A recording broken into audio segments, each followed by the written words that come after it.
Damla, sohbet buyuruyor lan. Yaxşı, yaxşı. Damla bu kişi. Amin.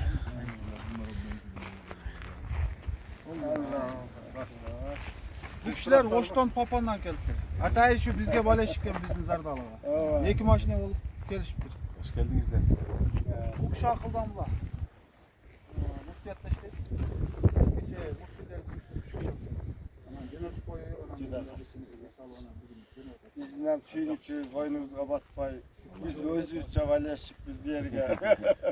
Değil gözümüz menen görüp geleyin barı uçuraş o şeylerge de nasip kılgan eken gelip Biz bir eski tam bunun altında oturup interview vergensiz değil mi? Evet, podcast'ta. Oşonda şu nefta damlaların barını atına tap.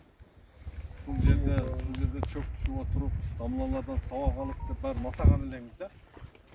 Oşonu görüp Kim yer çağıra?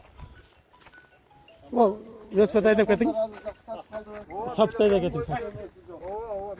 Yes, demek lazım. Gidelim. Televizyon koy. Abla doğru dörgem. Doğru. Danginin dağından. Ular talp koy. Mimanlar gelgende çocuğa olup kalktı. Beni de bir mal cevap atıp karap duruyor. Yarıkta etkitelim. Ana mazar bulak diye yer var eken. O şehirden temeli oturup mesle alıp ana dolasından da gelip bir uçaş kaytayında gelip geldik. 45 derim. Şurada kalacak. Yaxşı.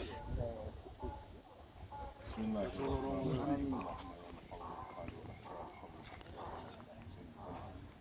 اللهم أعنا بالعلم وزينا بالحلم وأكرمنا بالتقوى وأمنا بالعافية إليك لم safarımızdan dolayı saldık. Oldusun, hidayetine müjdesin, hidayette de kalmak, sebepçi bulsun. İleyk